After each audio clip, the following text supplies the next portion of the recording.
जी, start करते हैं। आज का जो हमारा लेक्चर है बास्केटबॉल के मौजू पर है। इसमें हम बास्केटबॉल की जो हिस्ट्री है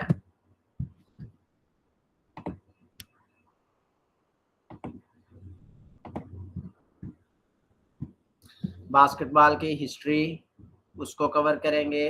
बास्केटबॉल इंडोर गेम है तो जिस कोर्ट में खेली जाती है उसको उसकी जो डायमेंशंस हैं एक्सक्यूज वो मी कितनी सर, है आपकी उसको कवर आवाज़ बहुत करेंगे। स्लो है, समझ में कुछ नहीं आ रहा। प्लीज़ इसका वॉल्यूम थोड़ा ऊंचा करना।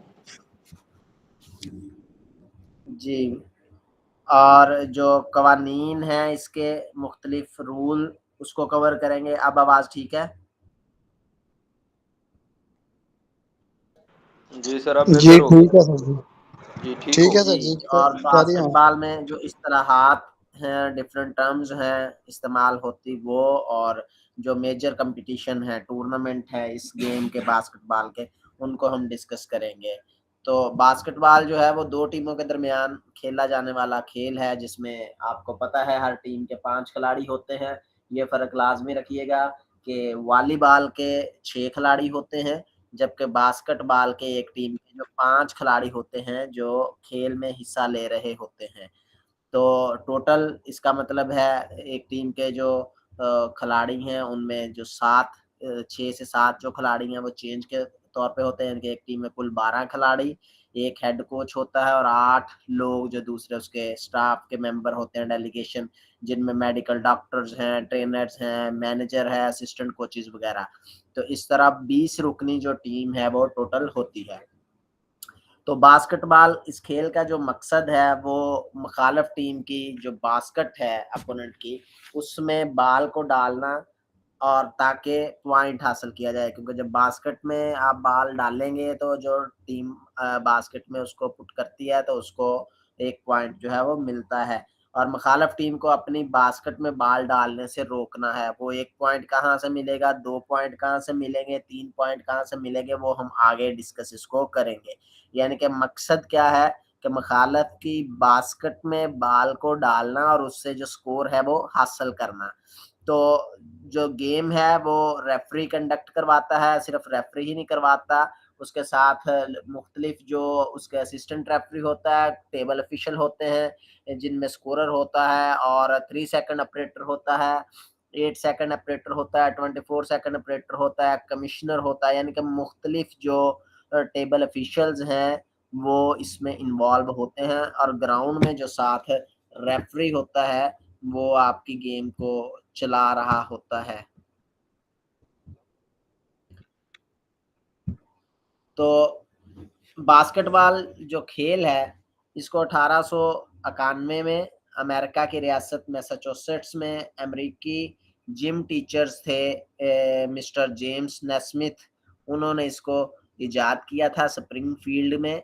तो 1891 में यही क्वेश्चन हमने जो अपना क्वेश्चन रखा था उसमें वॉलीबॉल का जो वीकली टेस्ट है उसमें हमने रखा था कि वॉलीबॉल गेम बास्केटबॉल गेम के इजाद होने से कितना अरसा बाद जो है वो खेलना शुरू हुई। तो बास्केटबॉल अब देखिए 1891 में है, और जो वॉलीबॉल थी वो 1895 में थी। तो इसका मतलब वो 4 साल का गैप था। बहुत सारे लोगों ने गलत लिखा था, किसी ने 10 लिखा था, किसी ने 15। तो ये 4 साल का जो है वो गैप है। बास्केटबॉल की इन्वेंशन के बाद जो वॉलीबॉल है वो 4 साल बाद जो है वो इजाद हुई थी। तो इंटरनेशनल बास्केटबॉल जो है फेडरेशन, फीबा गवर्निंग बॉडी है इसकी, जिस तरह हमने उसमें देखा था वॉलीबॉल में कि उसकी गवर्निंग बॉडी जो थी वो FIVB फेडरेशन इंटरनेशनल वॉलीबॉल। तो इसमें जो बास्केटबॉल की जो गवर्निंग बॉडी है इंटरनेशनल बास्केटबॉल फेडरेशन, फीबा उसको कहते हैं। ये एसोसिएशन है जो पूरे मुल्क में पूरी दुनिया में जो बास्केटबॉल के मुकाबले हैं उनको कंट्रोल करती है। इसका जो असल नाम है वो federation international D basketball immature था। आपने देखा होगा जितनी भी गेम्स थी उसमें वर्ड जो है वो इमेच्योर का इस्तेमाल किया जाता था। तो इस तंजीम को 18 जून 1932 को जनीवा में तश्कील दिया गया, और 1934 में इंटरनेशनल ओलंपिक कमेटी IOC, तो उसने इसे ऑफिशियल गेम और बॉडी के तौर पर इसको जो ऑफिशियली रिकॉग्नाइज किया, मंजूर किया इसे। और 1934 से पहले ये जो गेम थी वो इंटरनेशनल इमेच्योर हैंडबॉल फेडरेशन के जो ज़ेर एहतमाम खेली जाती थी। तो 1936 की जो समर ओलंपिक है उसके दौरान मिस्टर जेम्स नेस्मिथ जो के बानी थे बास्केटबॉल के, तो उन्हें FIBA यानी कि फीबा फेडरेशन इंटरनेशनल बास्केटबॉल, उनका अजाजी सदर के तौर पर उन्हें नवाजा गया था कि उन्हें ऑनरेरी प्रेसिडेंट जो है वो बनाया गया। तो 1989 में ये हमने जो पहले डिस्कस किया है वर्ड इमेच्योर, तो जिस तरह IAAF है वो भी पहले इंटरनेशनल एथलेटिक्स इमेच्योर थी, तो इसी तरह जो वॉलीबॉल है वो भी पहले इमेच्योर थी। तो ये बास्केटबॉल जो है ए से यहाँ भी इमेच्योर जो वर्ड है वो आता था। इमेच्योर का लफ्ज तब लगाया जाता था जब स्पोर्ट्स में प्रोफेशनलिज्म नहीं था, यानी कि इसको बतौर खेलों को पेशा नहीं अपनाया जाता था। जैसे जैसे गेम्स में प्रोफेशनलिज्म आता गया, इसमें पैसा शामिल होता गया, रिवार्ड के तौर पे जो मनी है वो हासिल करना शुरू की उन्होंने, तो वर्ड फिर इमेच्योर जो है वो इसको ख़त्म किया गया, क्योंकि इमेच्योर उन खिलाड़ियों को तस्वर किया जाता था जो शौकिया तौर पर इन खेलों में हिस्सा लेते थे। आप जितनी भी गेम की गवर्निंग बॉडी देखें, हर बॉडी में पहले लफ्ज़ इमेच्योर ही इस्तेमाल किया जाता था, क्योंकि उस वक्त खेलों में प्रोफेशनलिज्म नहीं था। और अब जो वर्ड है वो एसोसिएशन जो इस्तेमाल किया जाता है, क्योंकि अब प्रोफेशन के तौर पर जो खेलें हैं वो खेली जाती हैं। तो फीबा जो है इसी गेम के जो कवानीन हैं कौन कौन से वो डिफाइन करती है, कौन कौन से जो सामान चाहिए, कौन कौन सी फैसिलिटीज़ होनी चाहिए, इंटरनेशनल लेवल के ऊपर जो इवेंट करवाने हैं ऑर्गेनाइज और उन्हें रेगुलेट करना है, तो इन सब की जिम्मेदारी जो है वो फीबा के ऊपर आती है। फीबा ही कंट्रोल करती है सर रेफरीज। आपकी आवाज नहीं क्लियर आ रही।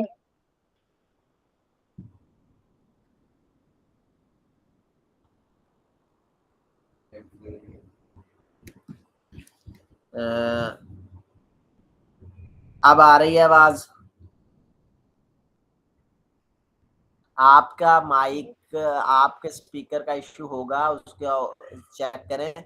बाकी लोगों को आवाज बिल्कुल ठीक आ रही है। नेट का भी इशू है, मुझे खुद नेट का जो इशू है वो मैं आज सारा दिन फेस करता रहा हूँ। तो जो फीबा है हम डिस्कस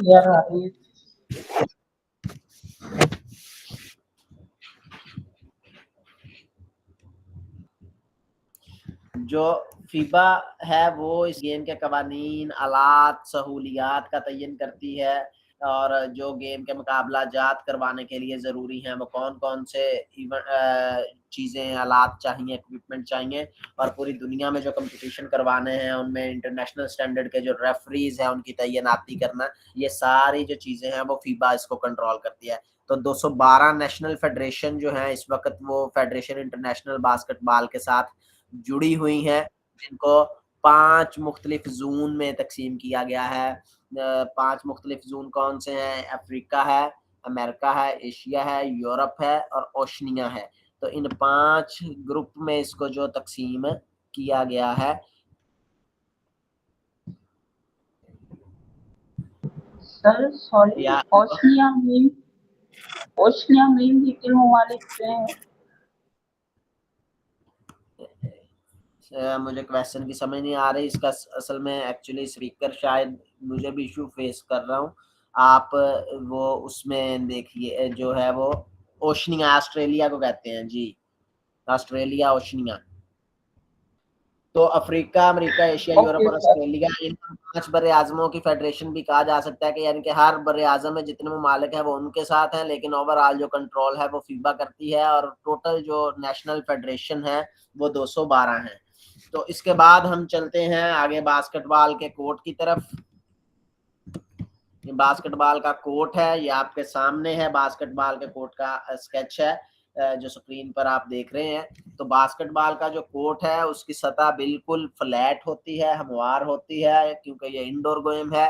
तो या लकड़ी का फर्श भी हो सकता है, लेकिन सॉलिड जो लकड़ी, आम जो लकड़ी है वो नहीं, या ये कंक्रीट का जो फर्श है वो भी हो सकता है। इंडोर गेम है तो जिम्नेजियम में खेला जाता है, लेकिन हमारे यहाँ चूंकि सहूलियात की कमी है, उसकी वजह से ये ओपन भी, आपने स्कूल्स में देखा होगा, कॉलेजेस में देखा होगा, तो ओपन ही कंक्रीट का कोर्ट बना होता है, लेकिन ऑफिशियली ये जिम के अंदर खेला जाता है। तो कोर्ट की लंबाई है, आपको एरो नजर आ रहा है? यस सर, आ रहा है। जी सर आ रहा है।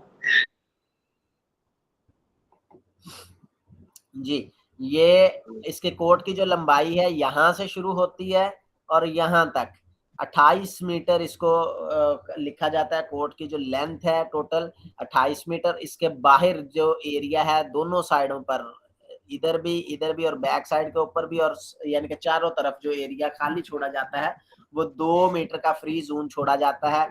इस एरिया में कोई भी रुकावट नहीं, कोई यहाँ पर टीम बेंच नहीं होगा, कोई यहाँ पर स्कोरर का मेज नहीं होगा। ये सारी चीजें जो है इस 2 मीटर के एरिया के बाहर होंगी, ताकि दौरान खेल अगर कोई खिलाड़ी कोर्ट से बाहर भी निकले तो वो इनके साथ ना टकराए। इसको फ्री जोन कहा जाता है। कोर्ट की जो लंबाई है ये 28 मीटर है। यहाँ से लेकर, आपको एरो भी नजर आ रहा होगा, यहाँ तक 28 मीटर है, और जो इसकी चौड़ाई है वो यहाँ से लेकर यहाँ तक चौड़ाई है 15 मीटर इसकी चौड़ाई होगी, और जो लंबाई है वो 28 मीटर होगी।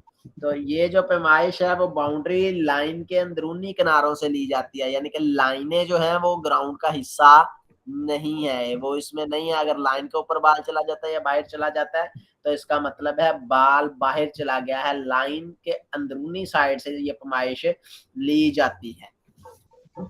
तो लंबाई के रुख वाली जो लाइनें हैं, यानी कि ये लाइन, इनको साइड लाइन, यहाँ पर लिखा भी आपको नजर आ रहा है, ये साइड लाइन कहलाती हैं।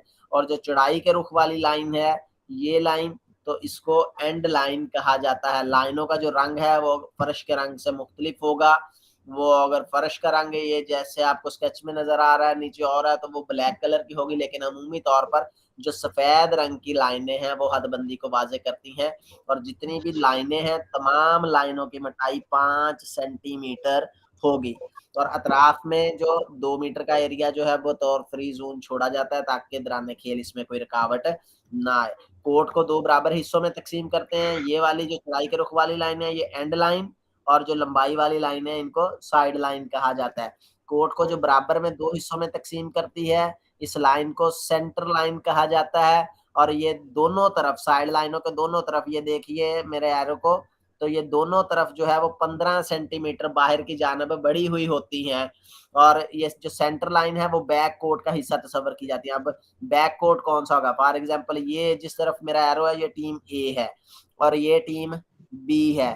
तो ये अगर ए टीम है तो ए टीम का इस लाइन से पीछे वाला हिस्सा बैक कोर्ट है, यानी कि जो इनका दफाई एरिया है। और इस लाइन के अगला एरिया, यानी कि जो जहां इन्होंने अटैक करना है, तो इसको फ्रंट कोर्ट कहा जाता है। तो ये जो लाइनें हैं ये बैक कोर्ट का हिस्सा तस्वर की जाती हैं। सर जी, सर एरो नजर नहीं आ रहा सर।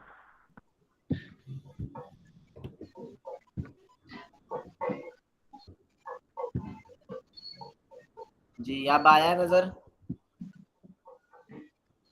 सर सेंटर लाइन जो है वो बिल्कुल दरमियान में लगाई जाती है। अब जब दरमियान में लगाई गई है तो इसका मतलब इस तरफ जो एरिया है ऐसे वो होगा 14 मीटर और इस तरह 15 मीटर है। यानी कि एक तरफ 14 ज़रब 15 मीटर, दूसरी तरफ भी 14 ज़रब 15 मीटर। अगर इनको इकट्ठा देखेंगे तो 28 मीटर टोटल लेंथ है और 15 मीटर जो है उसकी टोटल विड्थ जो है वो होती है। तो सेंटर सर्कल, अब आ जाए इसके ऊपर, ये सेंटर सर्कल है। सेंटर सर्कल लाइन के बिल्कुल दरमियान में। अब यहाँ से लेकर यहाँ तक 15 है, तो 7.5 पर हमने यहाँ पर जाना है। 7.5 पर जब जाएंगे तो 1.80 मीटर फीता खोलेंगे, उसको इस लाइन का जो मरकज है यहाँ से 1.80 मीटर फीता खोलेंगे, और उसको जब हम इस तरह रोटेट करेंगे, पूरा सर्कल घुमाएंगे, तो ये जो दायरा है ये कितना बन जाएगा? 3.60 मीटर का। इस लाइन से एक तरफ 1.80 मीटर, इस लाइन से 1.80 मीटर दूसरी तरफ। तो ये टोटल जो डायामीटर है ये कितना हो जाएगा? 3.60 मीटर।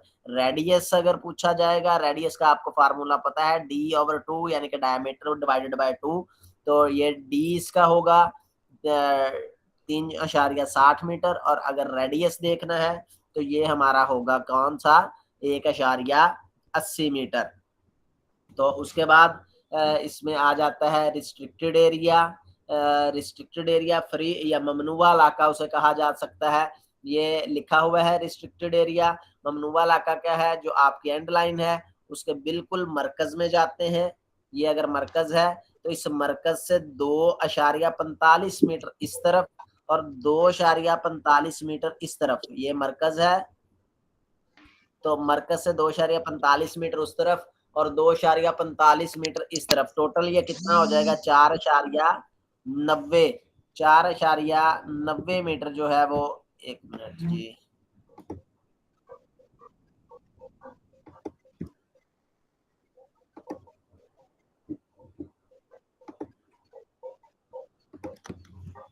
तो 4.90 मीटर ये इस तरह एरिया होगा। और इसकी जो लंबाई है यहाँ से लेकर यानी कि ग्राउंड के अंदर की जानब, तो ये 5.80 मीटर, यहाँ से लेकर यहाँ तक 5.80 मीटर जो है वो होती है दोनों तरफ। या पहले सबसे पहले एरो नजर बताने नहीं के आ रहा क्या, सर, एरो नजर नहीं आ रहा सर। अब आ रहा सर, अब आ रहा है। ऐसे आता है। चले मैं स्क्रीन को इधर से बड़ी करता हूँ। अब ठीक है, एरो नजर आ रहा है। जी सर, नजर आ रहा है, बिल्कुल सर जी। अच्छा जी, जी एंड सर इसको लाइन अब लगाया कैसे जाता है रिस्ट्रिक्टेड एरिया को, हमने एंड लाइन जो है इसका सेंटर पॉइंट लेना है। सेंटर पॉइंट से 2.45 मीटर इस तरफ और 2.45 मीटर इस तरफ ये निशान लगाएंगे। इन निशानों से 5.80 मीटर जो है वो ग्राउंड के अंदर की जानब पैरेलल लाइन लगाई जाती है साइड लाइन के। तो साइड लाइन के पैरेलल जब लाइन ये लगाई जाएगी इसी तरह, और इधर से भी इसी तरह लाइन लगाई जाएगी, इस लाइन को आपस में इस लाइन के जरिए मिलाया जाएगा, तो ये एक मुस्ततील बन जाएगी जिसकी लंबाई जो है यहाँ से लेकर यहाँ तक 5.80 मीटर और इसकी जो चौड़ाई यहाँ से लेकर यहाँ तक 4.90 मीटर होती है। तो इसको ममनुआ इलाका कहा जाता है। आगे हम जब रूल पढ़ेंगे उसमें देखेंगे कि ये क्यों इसको ममनुआ इलाका जो है वो कहा जाता है। उसके बाद आ जाता है free throw semi circle. Free throw semi circle कौन सा है, ये जो आपको रेड कलर का नजर आ रहा है इसको कहते हैं फ्री थ्रो सेमी सर्कल। तो ये 1.80 मीटर इस लाइन के जो फ्री थ्रो लाइन है इसी का सेंटर यहाँ पर निकालेंगे और 1.80 मीटर हमने प्रकार या जो भी फीता है उसको खोलना है। और जब इसको घुमाएंगे तो ये 1.80, इसको अंदर की जानब नहीं लगाना। अगर आप लगाएंगे तो पूरी जो कोस है वो नहीं लगाएंगे, वो डॉटेड जो है सर्कल वो उस तरह अंदर की जानब निशानदही आप कर सकते हैं, लेकिन ऑफिशियली तौर पर ये जो सिर्फ बाहर वाली साइड के ऊपर ही होता है। तो 1.80 मीटर फ्री थ्रो लाइन के बाहर वाले किनारे से ये लगाया जाता है। तो फ्री थ्रो जब लगाई जाती है तो खिलाड़ी इस एरिया के अंदर खड़ा होकर जो फ्री थ्रो है वो कर रहा होता है। यहाँ तक क्लियर है आप सबको? यस सर, क्लियर है। अच्छा जी, इसके बाद सर ये रिपीट कर दें काइंडली प्लीज, सर अब घूम फ्री नहीं आ थ्रो रही, समझ नहीं आ रही। मैं इसी स्केच को, बल्कि आगे भी चलते हैं, मैं इसी स्केच को एक दफा एक्सप्लेन इसी पे से सारा कर देता हूँ, कोट बाद में आगे देख लेंगे उसको। तो फ्री थ्रो प्लेसेस कौन सी हैं, ये जैसे रिस्ट्रिक्टेड एरिया एक तरफ है उसी तरह बिल्कुल दूसरी तरफ भी होता है। तो ये जो है पहली फ्री थ्रो प्लेसेस हैं, जब फ्री थ्रो लगाई जा रही होती है तो जो खिलाड़ी हैं वो इन प्लेसेस के ऊपर खड़ा होते हैं। यानी कि हर टीम के जो 3 खिलाड़ी हैं वो इस एरिया के अंदर रह सकते हैं फ्री थ्रो के दौरान, बाकी तमाम खिलाड़ी इस जो डी है ये जो सर्कल है इससे बाहर खड़े होते हैं। तो हर टीम के 3-3 खिलाड़ी होंगे और उनकी खड़े होने की जगह ये फ्री थ्रो प्लेसेस हैं। ये सबसे पहले एंड लाइन से 1.75 मीटर के फासले के ऊपर जो आपको लाइन नजर आ रही है ये है जो टीम, अगर फॉर एग्जांपल ये बी टीम है, जिस तरफ मेरा सर्कल एरो है ये बी टीम है और ये ए टीम है। तो ए टीम फ्री थ्रो लगा रही है, बी ने फाउल किया, ये टीम फ्री थ्रो लगा रही है, तो ये टीम का एक खिलाड़ी तो इस रेड सर्कल में खड़ा होगा जो फ्री थ्रो लगाएगा। जो बी टीम का एक खिलाड़ी यहाँ पर होगा, एक खिलाड़ी इस जगह के ऊपर होगा जहां पर एरो आपको नजर आ रहा है, यानी कि दूसरी प्लेसेस के ऊपर, और एक इस तरफ दूसरी तरफ ये सेकंड प्लेस के ऊपर खड़ा होगा। तो इस टीम का जो ए टीम है, बी टीम है, उसका पहला खिलाड़ी यहाँ पर होगा। जो पहली प्लेस है 1.75 मीटर के फासले के ऊपर होती है एंड लाइन से, यानी कि ये जो फासला है 1.57 मीटर है, इसका फासला है। ये आपको नजर आ रही हो, सॉरी 1.75 मीटर ये वो उसका है। तो यहाँ से लेकर यहाँ तक जो है पहला खिलाड़ी होता है। उसके बाद फिर ये फासला जो है 0.85 मीटर। उसके बाद ये न्यूट्रल जोन आ जाता है। इस एरिया में कोई खिलाड़ी खड़ा नहीं हो सकता। 0.40 मीटर का होता है और 40 सेंटीमीटर उसको कह सकते हैं। उसके बाद फिर इससे इसके दूसरे किनारे से 0.85 मीटर के फासले के ऊपर जो प्लेस बनी है, निशान लगा होता है, जो खिलाड़ी है वो यहाँ पर खड़ा होता है। तो इस तरह एक जो बी टीम है उसका एक खिलाड़ी यहाँ पर होगा, एक खिलाड़ी यहाँ पर, और एक खिलाड़ी या इधर खड़ा हो सकता है या इधर खड़ा हो सकता है। तो यानी कि 3 खिलाड़ी इस टीम के हो जाएंगे, 3 उस टीम के। उस टीम का एक रेड सर्कल में, एक यहाँ पर और एक यहाँ पर खड़ा होगा। बाकी तमाम खिलाड़ी जो हैं वो इधर बाहर खड़े होंगे। मैं आगे स्केच में आपको उसकी मजीद वजाहत जो है वो कर दूंगा।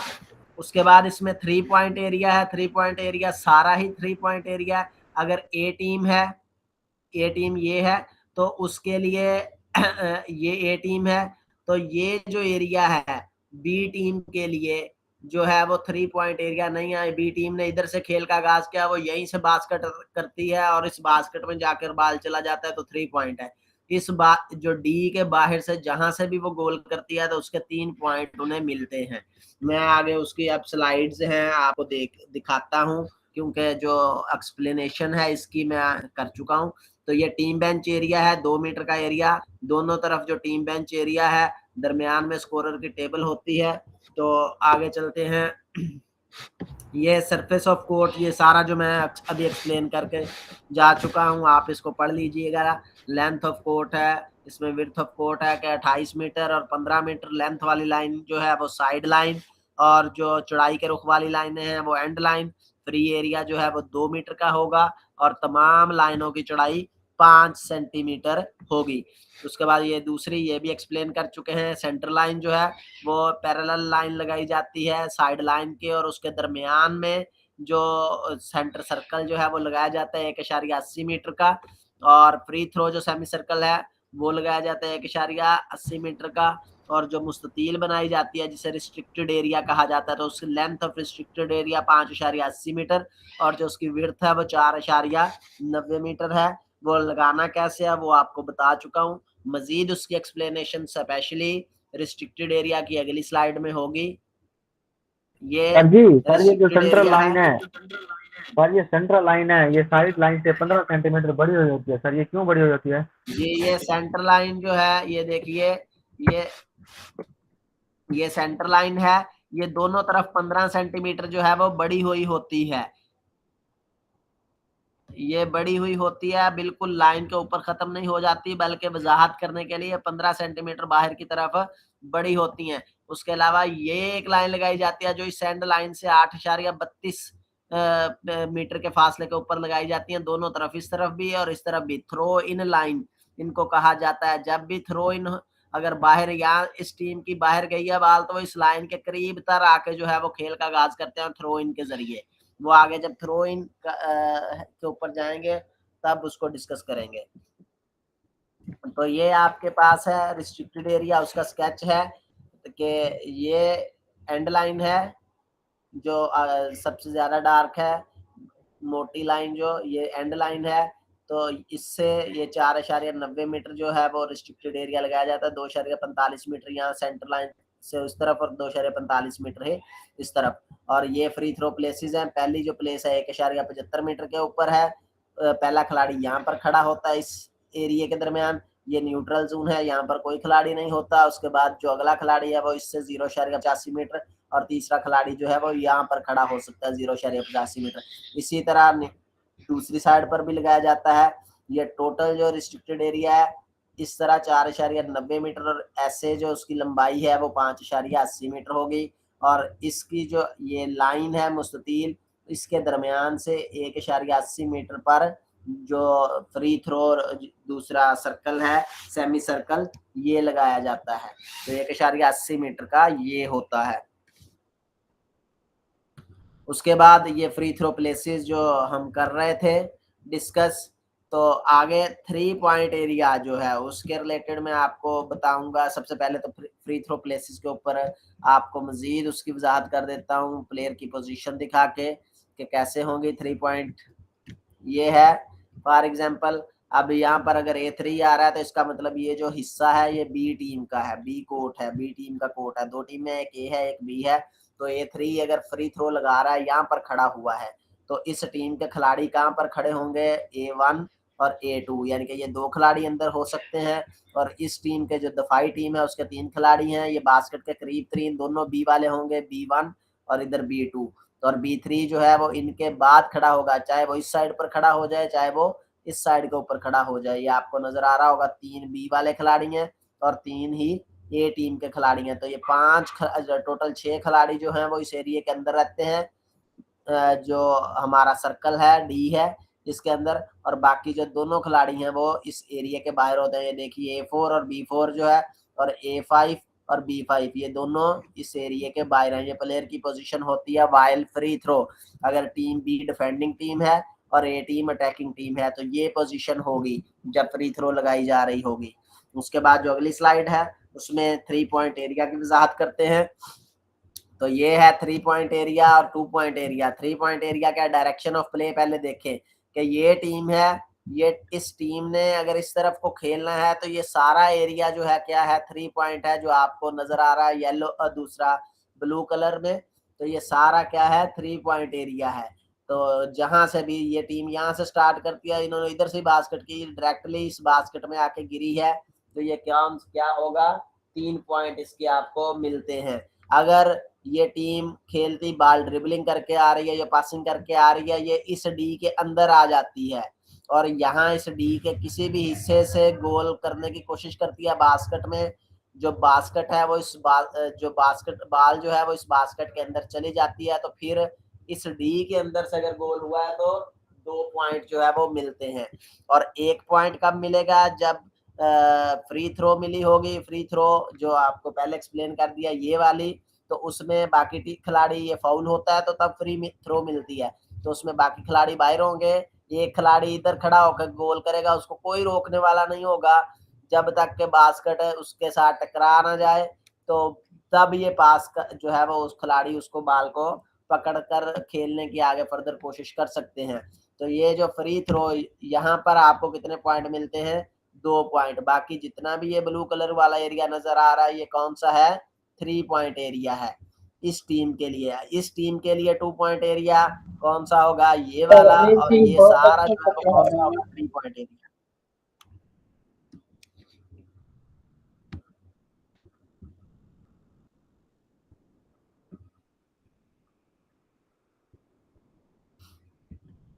उसके बाद टीम बेंच एरिया है। जैसे आप मैसेज लिखे, मैसेज, तो टीम बेंच का जो एरिया है, there must be 16 seat available in each team bench area. Team bench में एक टीम के लिए 16 सीट जो है वो बनी होती हैं।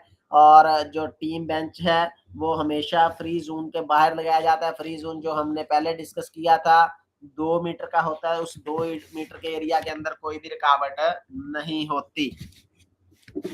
उसके बाद थ्रो इन लाइन, वो भी एक्सप्लेन हम कर चुके हैं कि वो 8.32 मीटर के फासले के ऊपर 5 सेंटीमीटर जो है वो लाइन बाहर की जानब लगाई गई थी। ये इसे थ्रो इन या साइड लाइन कहा जाता है। इस एंड लाइन से इस टीम के लिए ये और इस टीम के लिए ये 8.325 मीटर के फासले के ऊपर लगाई जाती है, ये वाली लाइन है। तो ये इस लाइन को क्या कहा जाता है, थ्रो इन लाइन। उसके बाद है नो चार्ज सेमी सर्कल, ये आपको नजर आ रहा है, इसके अंदर है ये वाला, ये जो सेमी सर्कल है, नो चार्ज सेमी सर्कल इसको कहा जाता है। तो नो चार्ज जो सेमी सर्कल है एंड लाइन से 1.20 मीटर के फासले के ऊपर लगाया जाता है और रेडियस इसका 1.30 मीटर होता है। ये इसमें भी आपको नजर आ रहा है, ये वाला जो सर्कल है इसको नो चार्ज सेमी सर्कल कहते हैं। इसी तरह आपको पिछली स्लाइड में भी नजर आ रहा होगा ये वाला, ये नो चार्ज सेमी सर्कल है। कहाँ से लगाया जाता है? इस बास्केट के बिल्कुल वस्त से प्रकार खोली जाती है 1.30 मीटर और इसको यहाँ तक घुमाया जाता है। उसके बाद इस लाइन के बिल्कुल सीध में ये 0.375 मीटर लंबी लाइन है, दोनों तरफ लगाई जाती हैं, ये उनके साथ आकर अटैच होता है।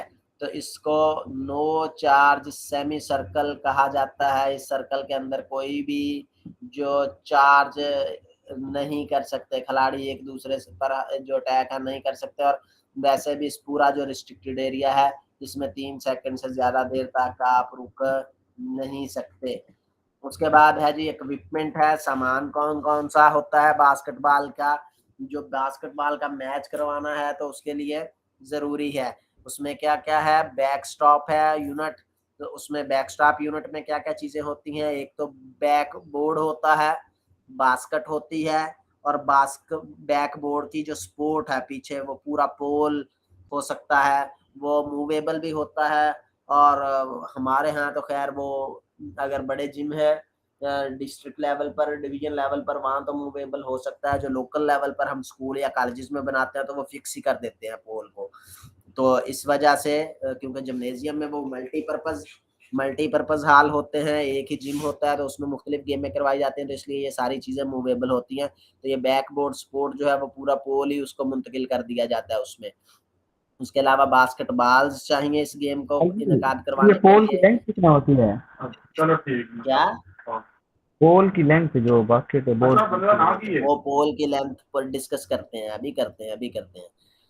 Okay sir. बास्केटबॉल्स चाहिए, गेम क्लॉक चाहिए, स्कोर बोर्ड चाहिए, शॉट क्लॉक ऑपरेटर होता है जो इसको कंट्रोल करता है। वो जो 3 सेकंड का कानून, 8 सेकंड का कानून और 24 सेकंड का कानून है वो इसी के ऊपर चल रहा होता है। स्टॉप वॉच चाहिए, स्कोरर की शीट चाहिए, प्लेयर और उनके टीम फाउल मार्क जो है तो वो चाहिए, और लाइटिंग चाहिए, पोजेशन एरो चाहिए, जो तीर जो निशान जद होते हैं और एलईडी लाइट के बने होते हैं एरो जो वजाहत कर रहे होते हैं कि किस टीम के पास जो कब्जा है बाल का। वो साथ साथ अगर आपने मैच देखा हो बास्केटबॉल का टीवी के ऊपर तो वो हर चीज उसमें जो है वो डिजिटली चल रही होती है। तो बैक बोर्ड के ऊपर आते हैं। सबसे पहले जो बैक स्टॉप का ये जो यूनिट है बैकबोर्ड जो है वो शीशे या लकड़ी का बना होता है। मोटाई जो इसकी है वो 11.8 से 13.5 mm होती है, और इसकी जो वो फ्लैट फ्रंट होता है, बिल्कुल सामने से सीधा होता है, उसके ऊपर कोई खुरदरी या ऊंची नीची नहीं होती, बिल्कुल फ्लैट बोर्ड होता है, तख्ता बिल्कुल होता है तख्ता नमा। तो उसकी जो मोटाई है उस लकड़ी की वो 11.8। और आजकल जो आ रहे हैं वो तो ग्लास के बने हुए हैं, लेकिन वो ग्लास ऐसा होता है कि उसके ऊपर जितनी भी जोर से बाल लग जाए वो टूटता नहीं है। तो जो बॉटम एज है उसका बैकबोर्ड का यानी कि जमीन से ऊंचाई, ये बोर्ड की ऊंचाई की बात कर रहा हूँ, बास्केट की ऊंचाई की बात नहीं कर रहा। जो बोर्ड की ऊंचाई है, जो वो तख्ता लगा हुआ है और उसका तख्ते का निचला जो किनारा है वो जमीन से उसकी जो ऊंचाई है वो 2.90 मीटर होती है। और ये जो तख्ता है वो हॉरिजेंटली यानी कि उफकी तौर पर उसकी जो लेंथ है वो 1.80 मीटर। आगे जो स्लाइड आएगी उसमें उसकी मजीद वजाहत करेंगे। हॉरिजेंटली जो लेंथ है वो बैकबोर्ड की 1.80 मीटर, और वर्टिकली यानी कि अमूदी तौर पर जो उसकी लेंथ है वो 1.05 मीटर होती है। और इसके ऊपर जितनी भी लाइनें लगाई जाती हैं वो भी 5 सेंटीमीटर मोटी होती हैं। कोर्ट की लाइनें तमाम वो भी 5 सेंटीमीटर मोटी, और इस मुस्ततील के ऊपर जो लाइनें लगाई जाती हैं इस बोर्ड के ऊपर वो भी 5 सेंटीमीटर मोटी लगाई जाती हैं। अब इस बोर्ड के ऊपर एक मुस्ततील बनाई जाती है, तो वो मुस्ततील हॉरिजेंटली अगर देखा जाए उसकी तौर पर तो वो 59 सेंटीमीटर होती है, और अगर अमूदी तौर पर उसको देखा जाए तो उसकी लेंथ 45 सेंटीमीटर होती है। जो टॉप एज है उस बेस का यानी कि जो मुस्ततील बनाई है उसका जो नीचे वाला किनारा है, उसका जो नीचे वाली लाइन है उसका ऊपर वाला किनारा वो बास्केट बैक बोर्ड के निचले किनारे से 15 सेंटीमीटर जो है वो ऊंचा होता है। उसकी वजाहत मैं इस बोर्ड में आगे अगली स्लाइड में कर रहा हूँ। ये टोटल बैक स्टॉप है आपका। ये वाले जो है पूरा पीछे पोल लगा होता है और ये आगे की जानब पूरा होता है। ये आगे बास्केट लगी है, ये बैक बोर्ड है, ये बास्केट है और ये पूरा पीछे बैक स्टॉप है। ये मूवेबल भी हो सकता है और नॉन मूवेबल भी। तो इसके ऊपर ये शॉर्ट क्लॉक ऑपरेटर, ये सारे जो टाइम है वो नजर आ रहा है आपको। तो ये लगे हुए होते हैं। गेम क्लॉक भी चल रहा होता है और शॉट क्लॉक भी चल रहा होता है। गेम क्लॉक किसे कहते हैं कि जो मैच शुरू हुआ है उसको कितना टाइम हो गया है, और शॉट क्लॉक है बाल की पोजेशन के ऊपर कि किसी टीम के पास जो बाल गई है वो कितनी देर से उसके पास है। एक और ऑपरेटर चल रहा है कि जो 24 सेकंड का कानून है कि तो वो शॉट क्लॉक उन्होंने देखना है कि 24 सेकंड से ज्यादा टाइम ना हो, यानी कि बास्केट में एक दफा जो ट्राई है वो लाजमी करनी है। वो आगे एक्सप्लेन उसको करते हैं। ये उसका पूरा स्केच है। इसकी मजीद जो वजाहत है बैकबोर्ड की, ये है बैकबोर्ड मुकम्मल, ये पूरा बैकबोर्ड की हद है। इस तरह 1.80 मीटर होगा जो हॉरिजेंटल लेंथ है। 1.80 मीटर, ये आपको जो 1800 नजर आ रहा है ये मिलीमीटर में इसकी पैमाइश है। तो 1.80 मीटर अगर इसको हम मीटर में करेंगे तो 1.80 मीटर, अगर सेंटीमीटर में करेंगे तो 180 सेंटीमीटर जो इसकी लंबाई होती है। यानी कि यहाँ से लेकर यहाँ तक इसकी जो लंबाई है 1.80 मीटर, और ये जो वर्टिकली उसकी लेंथ है यहाँ से लेकर यहाँ तक ये 1.05 मीटर, 1.50 नहीं 1.05 या 105 सेंटीमीटर उसको कहा जाता है। तो अब इसके अंदर जो एक मुस्ततील बनाई जाती है, ये मुस्ततील है इस तरह, जो उसकी वर्टिकली है हॉरिजेंटली है वो 59 सेंटीमीटर, और ये इस तरह वर्टिकली ये 45 सेंटीमीटर की जो है वो मुस्ततील बनाई जाती है। इस मुस्ततील का ये जो मैं कर रहा था बात कि ये जो नीचे वाली लाइन है मुस्ततील की, इसका जो टॉप एज है, ये जहाँ पर मेरा एरो यहाँ से लेकर ये मुस्ततील का वो टॉप एज इस जो बोर्ड है उसका निचले किनारे से ये फासला 15 सेंटीमीटर का होता है। तो जो बास्केट है वो यहाँ पर लगाई जाती है, इससे आगे की जानब वो निकली हुई होती है, बिल्कुल इस तख्ते के साथ नहीं जुड़ी होती बल्कि दरमियान में गैप होता है। 15 सेंटीमीटर की वो पट्टी होती है जो इसके साथ, अगर वो शीशे की है तो वो जुड़ी होगी पेचों के साथ या किसी भी मटेरियल के साथ, अगर वो लोहे की है तो वो वेल्ड की होगी इसके साथ, और वो आगे की जानब बास्केट जो है वो निकली हुई होती है। जैसे आपको ये पीछे नजर आ रहा था, ये देखिए ये बैकबोर्ड है तो बास्केट बिल्कुल उसके साथ नहीं जुड़ी है, दरमियान में गैप है। इसको ये 15 सेंटीमीटर का जो है वो ये गैप होता है। यहाँ भी आपको नजर आ रहा है गैप, यहाँ भी आपको गैप जो है वो नजर आ रहा है।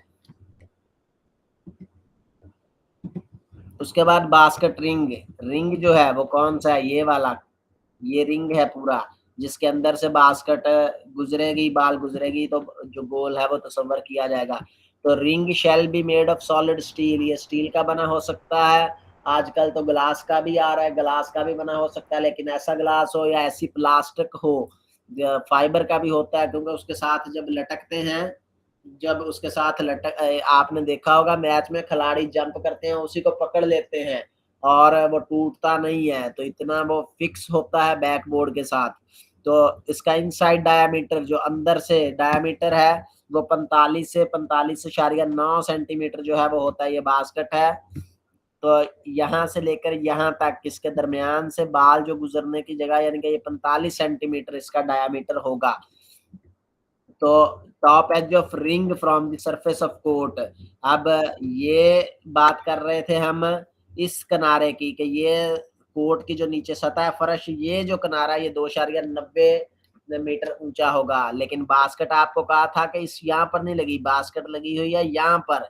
तो ये जो बास्केट का किनारा है जो लोहे का वो है बास्केट, वो उसकी जो हाइट है वो 3.05, यानी कि क्योंकि ये 15 सेंटीमीटर ऊंची है तो ये 3.05 मीटर, 2.90 में जब 15 सेंटीमीटर ऐड करेंगे तो 3.05 मीटर वो उसमें ऐड होके, यानी कि जो टॉप एज है रिंग का वो 3.05 मीटर होगा। तो डिस्टेंस फ्रॉम बैकबोर्ड ये 15.1 सेंटीमीटर है, बिल्कुल बास्केट जो है वो उसके साथ नहीं जुड़ी होती बल्कि 15 सेंटीमीटर उससे आगे की जानब निकली हुई होती है, दरमियान में गैप होता है।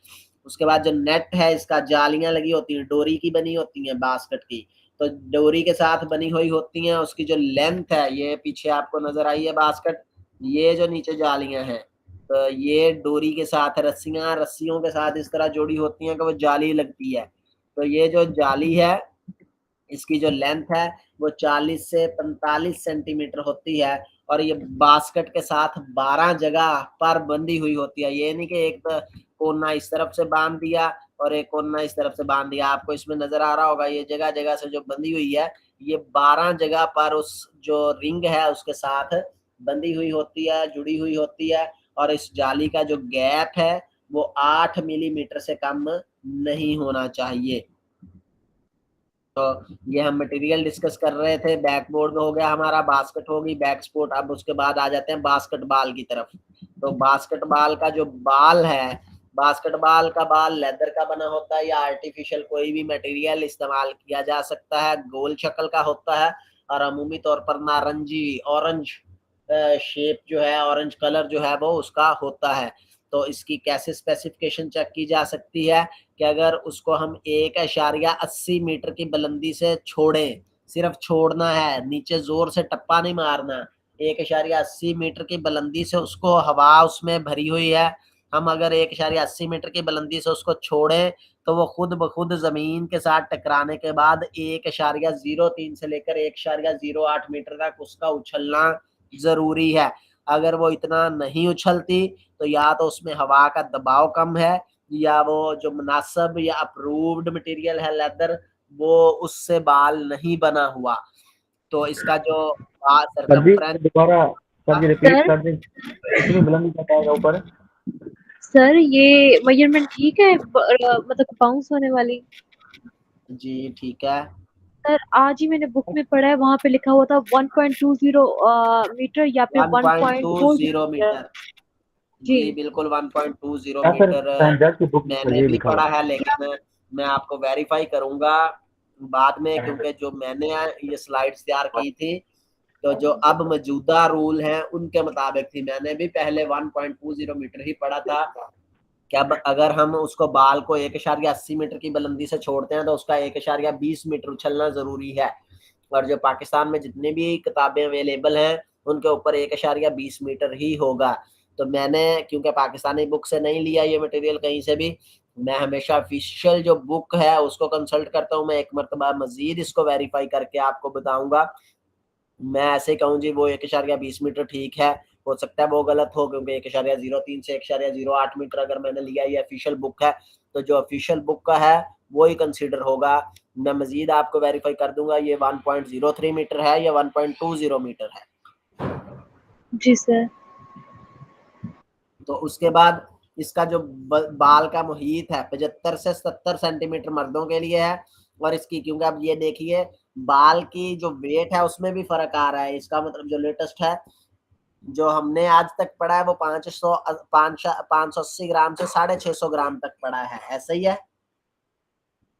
567 से सर सर 567 से 650 तक था।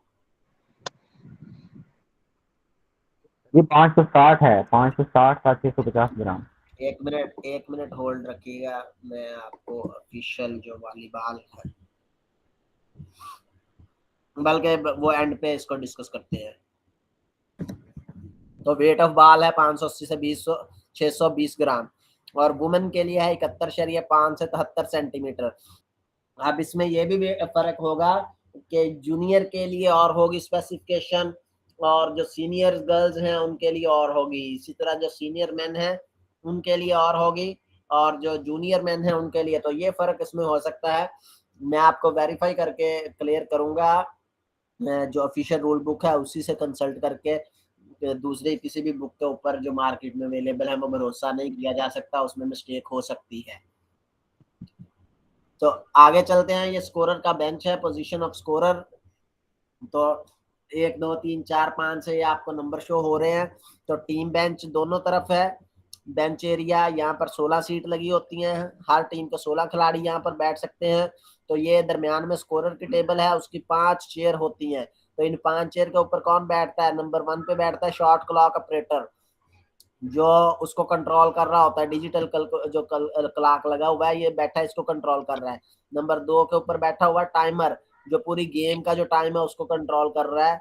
जो नंबर 3 है उसके ऊपर कमिश्नर बैठा होता है अगर प्रेजेंट हो, नंबर 4 के ऊपर स्कोरर और नंबर 5 के ऊपर असिस्टेंट स्कोरर जो है वो बैठा हुआ होता है। ये सिर्फ 5 ही नहीं होती, ये ज्यादा भी हो सकती हैं। अगर ज्यादा होंगी तो ये सब्स्टिट्यूशन चेयर होंगी, यानी कि दूसरे ऑफिशियल यहाँ पर आकर बैठे हुए हो सकते हैं।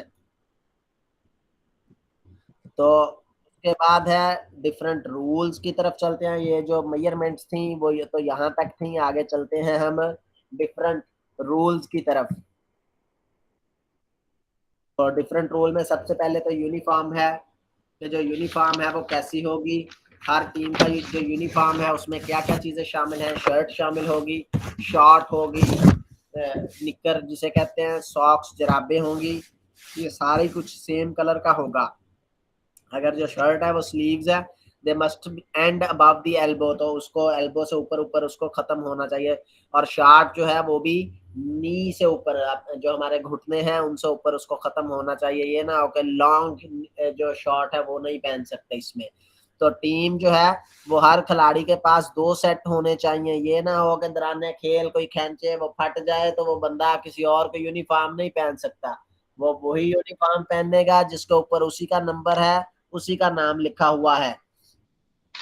तो ईच टीम मेंबर जो है वो जो शर्ट है वो पहनेगा, उनके ऊपर नंबर लिखे होंगे। उन नंबर वो फ्रंट के ऊपर भी नंबर होंगे और बैक के ऊपर भी नंबर होंगे। तो ये नंबर 01 से लेकर 99 तक होते हैं।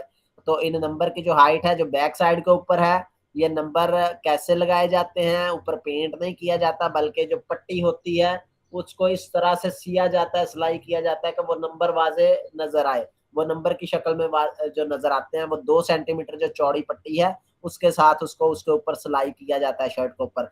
तो हाइट ऑफ नंबर जो है वो बैक साइड के ऊपर 16 सेंटीमीटर उसकी जो ऊंचाई होती है, और जो फ्रंट साइड के ऊपर है नंबर उसकी 8 सेंटीमीटर जो है वो चौड़ाई होती है। उसके बाद प्लेइंग टाइम है, जो खेलने का टाइम है। 4 क्वार्टर के ऊपर ये मैच मुश्तमिल होता है। 10 मिनट का एक हाफ होता है, यानी कि टोटल 40 मिनट का ये खेल होता है। और 20 मिनट का जो इंटरवल है वो दिया जाता है before start the play for warm up. अगर कोई टीम कहती है जी हमने वार्म अप करना है तो 20 मिनट का टाइम जो है वो वार्म अप के तौर पर दिया जा सकता है, यानी कि खिलाड़ी कोर्ट को इस्तेमाल कर सकते हैं और वार्म अप वहां पर कर सकते हैं। लेकिन जब मैच का आगाज हो जाएगा तो कोई भी खिलाड़ी फिर वार्म अप वहां पर नहीं कर सकते, क्योंकि टीम क्लॉक जो गेम क्लॉक जो है वो चल रहा होता है। तो उसी के मुताबिक गेम का इख्तिताम किया जाता है। तो 2 मिनट का वक्फा, यानी कि 10 मिनट की गेम हुई है, उसके बाद वक्फा होगा 2 मिनट का। उसके बाद फिर 10 मिनट की गेम हुई है तो फिर वक्फा होगा 15 मिनट का। उसके बाद फिर गेम हुई है पर 10 मिनट की तो फिर वक्फा होगा 2 मिनट का। उसके बाद फिर गेम हुई है 15 मिनट की तो मैच 10 मिनट की, तो उसके बाद मैच जो है वो एंड हो जाता है। अगर स्कोर जो है वो बराबर हो जाता है दोनों हाफ का 5-5 मिनट ड्यूरेशन जो है वो फिर टाइम बढ़ा दिया जाता है, 2 हाफ और दिए जाते हैं 5-5 मिनट के एक्स्ट्रा टाइम के तौर पे, ताकि जो मैच का फैसला वो हो सके।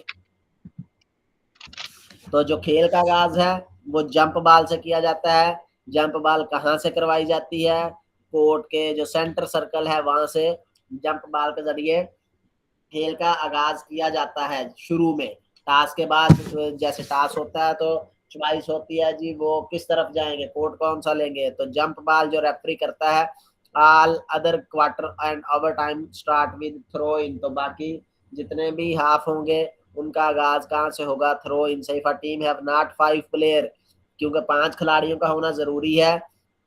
अगर 5 खिलाड़ी नहीं है तो वो टीम जो मैच स्टार्ट नहीं कर सकती। टाइम आउट इसमें कितने दिए जा सकते हैं, टाइम आउट कहते हैं इंटरप्शन को, यानी कि मैच के दौरान जो वक्फा है तो जो हर जो ईच जो टाइम आउट है वो 1 मिनट का होगा। कितने टाइम आउट दिए जा सकते हैं, पहले हाफ में 2, और जो तीसरा 3 टाइम आउट जो है वो दूसरे हाफ में दिए जा सकते हैं। अब हाफ का मतलब पहले जो 2 क्वार्टर हैं उनमें 2 टाइम आउट हो सकते हैं, और 3 टाइम आउट जो अगले 2 क्वार्टर हैं उनमें हो सकते हैं। उसके बाद आज गेम कब हार सकते हैं, फॉरफिट होने की वजह से, कि अगर कोई टीम ही नहीं आई, मैच का वेन्यू का टाइम दिया है वो टीम खेलने नहीं आती, तो इस वजह से 15 मिनट जो है वो इंतजार किया जाएगा। अगर 15 मिनट के बाद 5 खिलाड़ी उनके नहीं पहुंचते तो या वो टीम ही खेलने से इनकार कर दे तो उस टीम को जो लूज करार दिया जाता है, जो दूसरी टीम जो है उसको विन दे दी जाती है। और वैसे क्या है, गेम लॉस्ट बाय डिफॉल्ट के दौरान खेल कोई खिलाड़ी ऐसे फाउल करते हैं और 2 खिलाड़ी रह जाते हैं कोर्ट में, वही हैं तो वो टीम बाय डिफॉल्ट लूजर तस्वर की जाती है। तो ये कानून है सबसे अहम जो पेपर में पूछे जाते हैं। 3 सेकंड का कानून, 8 सेकंड का कानून और 24 सेकंड का कानून।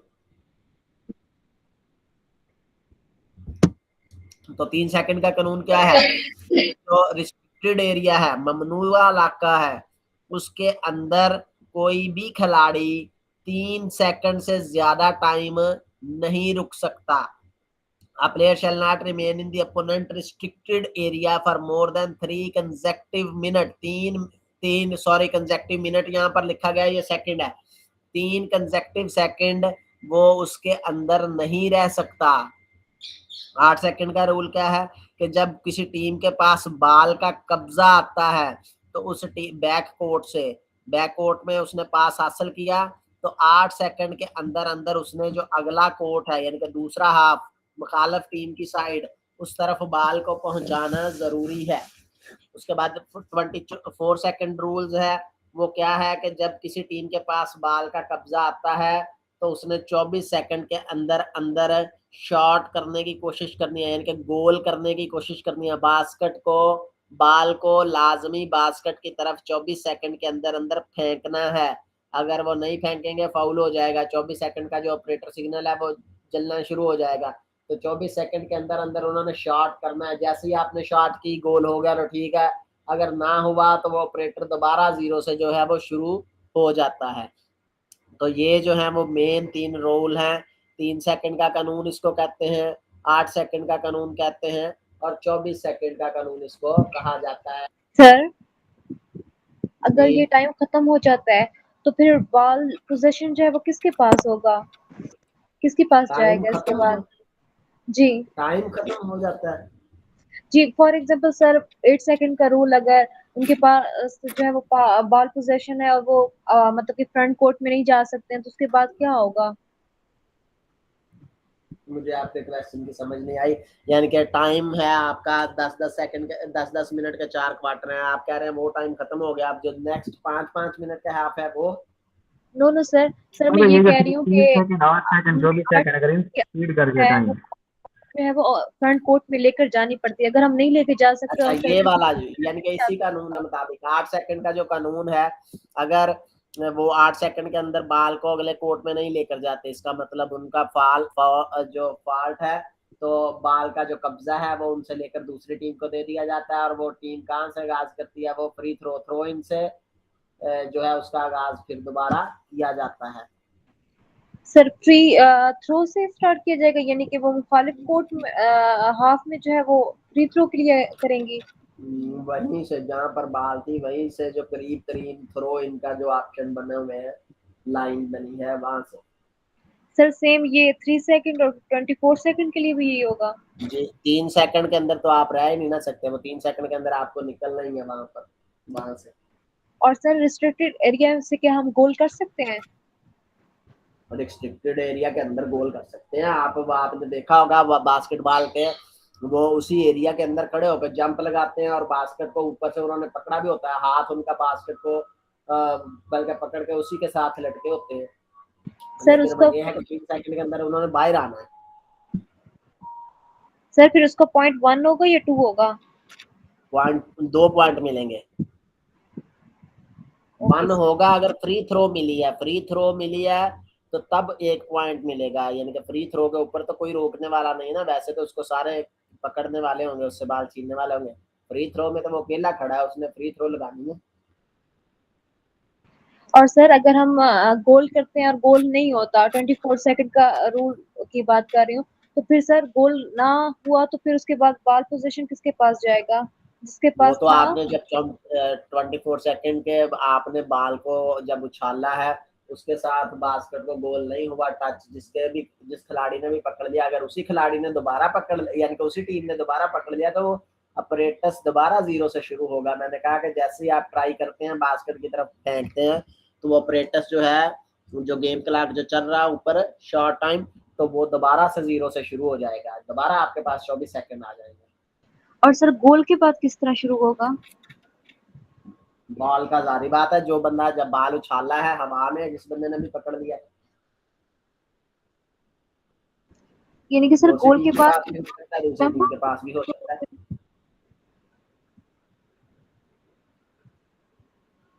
सर गोल के बाद जंप बॉल से जो है वो स्टार्ट लिया जाता है बास्केटबॉल का। कहाँ से? हाँ, गेम का जब आगाज है वैसे वो थ्रो जंप बॉल से सर स्टार्ट जो गोल है के वो बाद, जंप बॉल से। सर गोल के इसके बाद। बाद गोल के बाद थ्रो इन से। वो थ्रो इन कहाँ से होगी? वो बैक साइड से। Okay sir. सर वो जिसका गोल, वो साइडों जिसका से नहीं, गोल साइड वाली साइड लाइन से नहीं, बल्कि एंड समझ लाइन लो। से, बास्केटबॉल की जो पोल लगा है उसके पास से, वहां से स्टार्ट किया जाता है थ्रो इन के जरिए। जी सर, ठीक हो गया। चलेंगे आगे चलते हैं। जंप बॉल क्या है? जब रेफरी टॉस करता है बॉल को दो मुखालिफ खिलाड़ियों के दरमियान तो उसको जंप बॉल कहते हैं। इसी से खेल का जो आगाज है बेसिकली तौर पर वो इससे किया जाता है। उसके बाद इसमें टर्म यूज होती है हेल्ड बॉल। हेल्ड बॉल में क्या है कि दो मुखालिफ टीम के दो खिलाड़ी हैं, एक दूसरी टीम का एक दूसरी टीम का, वो बॉल को इस तरह पकड़ लेते हैं मजबूती से, दोनों हाथ बॉल के ऊपर हैं, दोनों ही छोड़ने को तैयार नहीं है। तो इस तरह क्या है, यानी कि वो अपनी तरफ खींच रहा है, वो अपनी तरफ खींच रहा है, तो इस बॉल को हेल्ड बॉल कहा जाएगा। उन दोनों से कंट्रोल छीन के उनके दरमियान वहीं पर जंप बॉल दोबारा करवा दिया जाता है। उसके बाद है थ्रो इन। थ्रो इन क्या है कि जब बॉल पास कर जाती है कोर्ट को by the out of bound player taking the throw in, the player taking throw in shall not take more than 5 second to release the ball. जब ball sideline से या वैसे गोल हो गया तो 5 सेकंड से ज्यादा टाइम नहीं लेगा, वो थ्रो इन करेगा और खेल का आगाज जो है वो करेगा। उसके बाद है ड्रिबलिंग की टर्म है। ड्रिबलिंग क्या कहते हैं कि बॉल को अपने पूरा हाथ खोलते हुए जमीन पर मारते हुए हरकत करना, बॉल को आगे लेकर आना। आप इसमें बॉल को पकड़कर तो चल ही नहीं सकते क्योंकि आपने ड्रिबलिंग करते हुए हरकत करनी है। बॉल जमीन के ऊपर आप ठप्पा देते आते हैं और आगे की जाना पर मूव करते आते हैं, भागते हुए बाउंस करना है और आगे की तरफ चलना है। ये नहीं है कि आप बॉल को पकड़कर भागना शुरू कर दें। वो हैंड बॉल में तो आप भागते हैं, इसमें नहीं भागते, या रग्बी में तो भागते हैं, इसमें नहीं भागते। इसमें अगर आपने जैसे स्टेप उठाया आगे तो आपका फाउल हो जाएगा। ट्रैवलिंग है। ट्रैवलिंग क्या है? इलीगल मूवमेंट है, वही जो मैंने आपको अभी बताई है कि आपने बाल पकड़ा है एक हाथ या दोनों हाथों से, आप किसी भी सिम्मत में बाल को पकड़ते हुए भागते हैं, ट्रैवलिंग करते हैं, तो ये इलीगल मूवमेंट है, तो ये अलाउ नहीं है। दूसरी टीम को जो थ्रो इन या फ्री थ्रो वो उसके ऊपर डिपेंड है, अगर अंदर है उसके तो वो फ्री थ्रो भी यानी कि मिल सकती है। उसके बाद इसमें पिवट फुट का है। पिवट फुट कहते हैं जिस तरह हमारा पिवट ज्वाइंट है, जिस समय कौन सा है, नेक वाला पिवट ज्वाइंट है, तो ये क्या करता है कि हमारा मोहरा जो है वो वहीं पर साकन रहता है, हम या इस तरफ मोड़ लेते हैं गर्दन को या दूसरी तरफ मोड़ लेते हैं। तो इसमें भी है कि जब आप ड्रिबलिंग कर रहे थे, चल रहे थे, ठीक है, लेकिन जैसे ही आपने बाल को पकड़ लिया है तब आपको अपना एक पाँव पिवट तस्वर करना होगा, यानी कि एक पाँव आपका स्टेशनरी हो जाएगा, वहीं पर साकन कर देंगे। उस पाँव को जमीन के साथ टच करते हुए आप घूम सकते हैं पास देने के लिए, कभी या उधर को घूमेंगे या उधर को घूमेंगे, लेकिन ये नहीं है कि आपने उसको पिवट कर लिया, बाल को अब हाथ में पकड़ लिया है पास देने के लिए, देखा मेरा जो है वो कोई खिलाड़ी मुखालिफ मेरे ऊपर नहीं है तो दोबारा बाल को जमीन पर मार के और आगे चलना शुरू कर दिया। आप ऐसे नहीं कर सकते। जब आपने बाल एक दफा पकड़ लिया है जमीन पर ड्रिबलिंग करते करते तो आपका पाँव पिवट हो जाएगा, आप उस पाँव को वहीं पर रखेंगे, अब आगे हरकत आप नहीं कर सकते। बस ये है कि उस पाँव को वहां पर साकन रखते हुए, जिस तरह प्रकार का है तो वो जो सुई है वो साकन हो जाती है, दूसरी जो है वो घूम सकते हैं उधर को या उधर को, तो उस तरह ये पाँव साकन हो जाएगा, आप उसी की बुनियाद बेस के ऊपर दूसरी साइडों के ऊपर घूम सकते हैं, तो उसको कहा जाता है पिवट फुट। उसके बाद है फ्री थ्रो। फ्री थ्रो क्या है? एक प्लेयर के पास अपॉर्चुनिटी है स्कोर करने की, कितने पॉइंट? 1 पॉइंट है, from a position behind the free throw line and inside the semicircle when a personal and unsportsman। या फ्री थ्रो दी कब जाती है, जब कोई पर्सनल जाती फाउल इसमें आते हैं ना, किसी को धक्का देना, जानबूझकर चार्जिंग करना, क्योंकि खिलाड़ी एक दूसरे को पकड़ नहीं सकते, तो या आप पर्सनल फाउल करते हैं या अनस्पोर्ट्समैन लाइक मुजाहरा करते हैं, या आप कोई ऐसा फाउल करते हैं जो डिस्क्वालीफाइंग कंटेक्ट, आप उसके साथ टकराते हैं, तो उसकी बुनियाद के ऊपर फ्री थ्रो जो है वो आपको खिलाफ दी जा सकती है। तो फ्री थ्रो अगर दे दी गई तो वो खिलाड़ी अकेला होगा, सेमी उसमें इनसाइड सेमी सर्कल होगा और वहां पर खड़ा होकर वो बड़े सुकून के साथ बास्केट करने की कोशिश करेगा और उसको एक पॉइंट जो है वो मिल जाता है। उसके बाद है chest pass, a pass that is made from one player to another player chest, यानी कि आप बाल को ड्रिबलिंग कर रहे थे, बाल आपने पकड़ लिया, बाल बाउंस करता वो आपकी चेस्ट के पास, और चेस्ट से ही आप उसको पुश करते हैं, नीचे नहीं लेकर आते, यानी कि फोर्सफुली अपने हाथ को पुश करते हैं। जिस तरह हम गोला फेंकते हैं तो गोले को हम हाथ को पीछे नहीं लेकर जाते, गर्दन के साथ रखा होता है, वहीं से आगे की जानब पुश करते हैं। तो बास्केटबॉल में भी वही चेस्ट पास है कि उसमें आप अपने हाथ को चेस्ट के पास रखते हुए वहीं से आगे की जानब बाल को पुश करते हैं और अगले जो दूसरा खिलाड़ी अपना है उसको पास देते हैं, उसको चेस्ट पास कहा जाता है। उसके बाद इसमें एक टर्म है डंक, ये उसमें भी आई थी वॉलीबॉल में भी। तो क्या है कि बाल आपने बास्केट में एक हाथ से जंप लेते हुए बास्केट में बाल आपने इतनी जोर से डालना है, एक हाथ से या दोनों हाथों, जैसे आपने देखा होगा जंप करते हैं खिलाड़ी और बास्केट को पकड़ लेते हैं और एक हाथ में उनके बाल होती है और ऊपर से जोर के साथ उसके बास्केट के अंदर मारते हैं और बाल उसके से गुजर जाती है, तो उसको क्या, उस मूवमेंट को क्या कहा जाता है, डंक। उसके बाद टर्म है फ्लोटर। फ्लोटर क्या है, shot in which the ball is released with an extremely highly arc, आप बुलंदी से की जानब यानी कि बिल्कुल ऊंचाई की तरफ बाल को फेंक देते हैं इस एंगल में, किस मकसद के लिए कि जो आपका मुखालिफ खिलाड़ी है जो आपके आगे आपको रोकने के लिए खड़ा है वो जंप ले तो उसका हाथ उस बाल को ना लगे, इतनी ऊंचाई पर आप बाल को इस एंगल में फेंकते हैं कि वो बाल हवा में तैरती हुई जो बास्केट है उसके अंदर जाकर गिरे। तो ये इसकी जो मेन टर्म है। उसके बाद आ जाते हैं इसके जो मेजर कंपटीशन है बास्केटबॉल के, वो कौन कौन से हैं। उसमें सबसे पहले तो फीफा चैंपियनशिप है, वर्ल्ड बास्केटबॉल की चैंपियनशिप है, इंटरनेशनल इवेंट है जो कि FIBA के ज़रिए एहतमाम होती है। जो मर्दों के लिए पहला है ये 1950 में पहला इवेंट हुआ, और जो फीमेल के लिए 1953 में ये जो चैंपियनशिप है वो स्टार्ट हुई थी। तो मेन और वुमेन कंपटीशन ट्रेडिशनली है, पहले जो थे ये अलग-अलग ही इवेंट होते हैं, यानी कि एक साल वुमेन का हो रहा है, एक साल मेन का हो रहा है, लेकिन 1986 के बाद दोनों के इवेंट एक ही साल में, यानी कि जो चैंपियनशिप का ईयर होगा उसी ईयर में फीमेल की भी चैंपियनशिप होगी, उसी ईयर में मेल की भी चैंपियनशिप होगी, और ये हर 4 साल बाद जो है वो मुनक्कद हो रही है। तो 2012 में फीबा ने अनाउंस किया कि वर्ल्ड मैन बास्केटबॉल चैंपियनशिप का जो नाम है अब तब्दील करके उसको बास्केटबॉल वर्ल्ड कप कहा जाएगा, यानी कि पहले इसको चैंपियनशिप तस्वर किया जाता था, अब 2012 के बाद उसका जो नाम है वो बास्केटबॉल वर्ल्ड कप उसका नाम जो है वो हो गया है।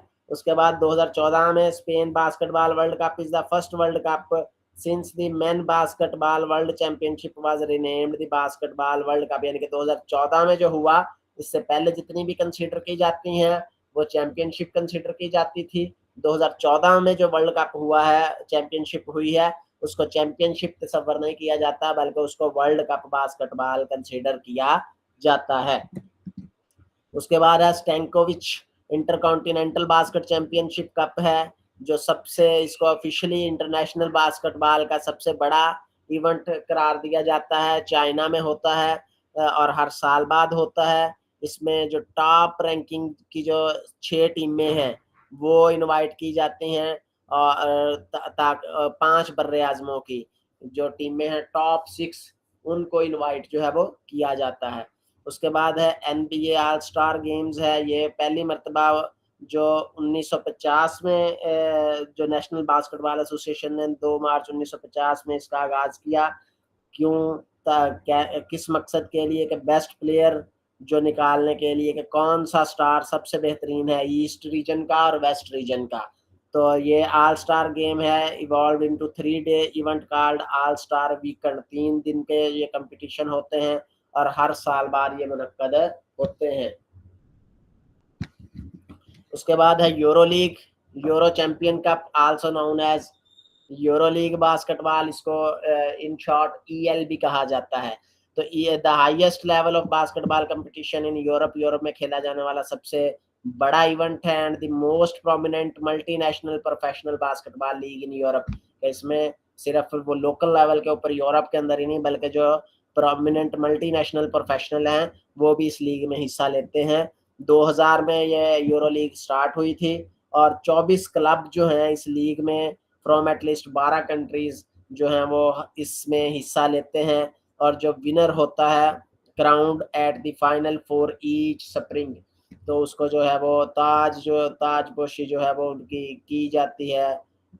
उसके बाद ओलंपिक बास्केटबॉल टूर्नामेंट, ओलंपिक में कब बास्केटबॉल को शामिल किया गया, जो सबसे पहले 1936 की ओलंपिक में जो मेन की जो मर्द हैं उनके इवेंट को शामिल किया गया 1936 बर्लिन ओलंपिक कहा जाता है उसे, और जो खवातीन का इवेंट है ऑफिशियली तौर पर उन्हें 1976 मॉन्ट्रियल ओलंपिक कहा जाता है।